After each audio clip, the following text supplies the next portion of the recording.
Thank you so much mga team abroad, team Pilipinas, team seniors, team bahay. Magandang araw sa inyong lahat. Hello!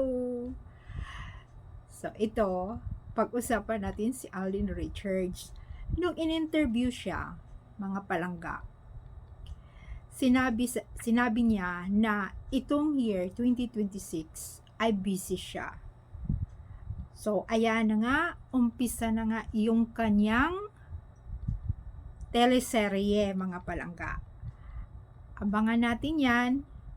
So, kung sinong gustong manood sa teleserye ni Alden Richards ay ipapalabas nitong year na to. So, dalawa yun mga palangga. Tandaan natin, dalawa. So, sabi pa nga niya, yung isa ay gaganap siya bilang doktor. Ang title ay Code Gray. Code Gray ang title. Binigay na po niya ang title. So, sobrang busy siya this year dahil nga magti-tapings. So, hindi natin alam kung sino na naman, pero mayroon na siyang nabanggit doon kung sino ang kanyang leading lady. So, ayan na naman, fight na naman yan, bugbuga na naman yan ng mga chika, kisyo, yan, syempre isi-ship na naman siya. Hindi na yan mawawala, di ba? Hindi na yan mawawala yung mga shipping na yan. Alam nyo, mas gusto nila yon. Yung iba kasing artista, mas halimbawa, kagaya kay Alden, private nga yung kanyang love life, di ba? Mas gusto nila siniship din sila. Para syempre, yung kanyang totoong buhay, malimutan ng mga tao, di ba? Isa din yun. Para malimutan yung mga chismis. So, ayan, tatakpan yun. Tatakpan yung main at saka Alden. So, si-ship ulit. Kaya paghandaan natin yan. Kasi style talaga yan. Lalong-lalo na dito sa Pilipinas. Wala naman yan sa ibang bansa eh. Kahit 10 pa yung mga puti, yung mga American, kahit 10. Yung mga kabit-kabit nila or asawa nila, wala silang pake. Basta sikat ka sa kanila. Pero dito dito, nako, ikaw na ang magiging pag-usapan, kaunti lang, pag-usapan na nila yan. Kakalat na nila yun. Nasa atin kung maniwala tayo. Kaya yan, tatakpan na naman. Siyempre, shipping yan. Kung sino na naman ang katambal niya. Pero ready tayo dahil ang mga Aldab Nation hindi naniwala sa mga ganyan. Ay, alam nyo, nasa showbiz nga.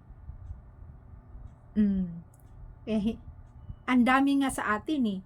Sa vlog ko, may pumapasok na mga bashers. Nako, gusto ko ngang ililista eh, pero hayaan na lang natin, 'di ba? Sila naman ang pumapasok eh, hindi naman tayo pumapasok sa kanila. Sila naman ang nakikiusisa. Tayo naman ay kulang chill.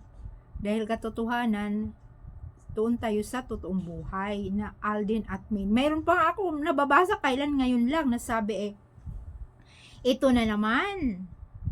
'Yon. Ito na naman na nagbabalita na wala na nga daw Aldab, hindi nga daw mag-asawa. Galit pa siya, basta marami siyang hindi magandang words. Okay lang yun. Sino ba naman ang pumapasok? Di ba sila naman, nakikiusisa sila? Tapos magko-comments ng hindi maganda. Sino ba? Di, mas maswerte tayo dahil nakikiusisa siya kung ano talaga ang katotohanan. Dahil hindi naman yan sila sumubaybay. Naligaw lang sila. Ayan. Itong mga fans na to, itong mga Aldab Nation na to, hindi pa rin nag-move on or kumalas na wala nang ang Aldab. So, anong problema nila? Wala kayong problema sa amin. Kami lang yung nagsasabi ng aming mga nalalaman simula umpisa hanggang ngayon. So, yung kung sino po ang gustong manood, syempre, tayo naman ang masusunod, hindi naman yung mga tao. Kung ayaw natin, wag. Kung gusto natin, gusto natin. Mayroon din siya pa rin ang magho-host yung mga stars, di ba? Yung sayawan, nakasama nila si Marian Rivera, di ba? Yung first season ay nanalo si Dasuri at saka yung BFF ni Alden na si Cruz. Yun ang magpartner. Yan ang nanalo. So, mayroon daw yan season 2 this year. So, abangan din daw yan natin. Mayroon nga nag-comments noon na hindi daw yun nabanggit ni Alden na gagawa ng season 2. Nako, isa din tong, diba, bashers din siya. Kung gusto mong mag-update, kung mag-update kung talagang Aldab Nation ka, palagi kang manonood ng mga social media kasi lalabas naman yan kung sino ang pinapanood mo. Ulitin mo pag-scroll, yun na naman ang makikita mo kung ano na naman ang kanyang latest na balita. Sinabi na yan at nabanggit ko na yan dahil nasabi na nga yun.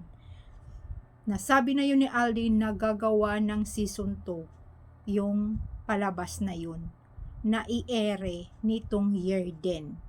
Tapos, ganun din naman sa mga nagbablog. Kung ayaw mo, di skip mo na lang. Pero yung iba talaga, panoorin nila, mag-comments pa sila ng masama.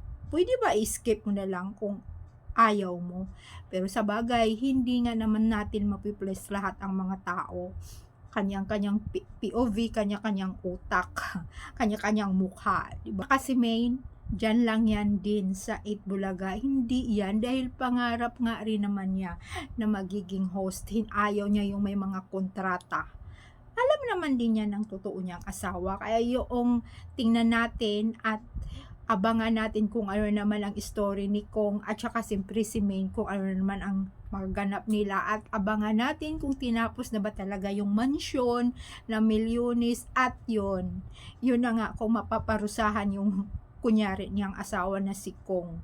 Nako, hanggang nasa pwesto pa yan na nga hanggang ngayon ay akala ng iba na mawawala yung mga flood control, hindi na yan mawawala. Kaya titingnan natin yan si Kong kung ano na naman masyado na nga daw nangangayayat. Siyempre depression, kinabahan din silang makukulong.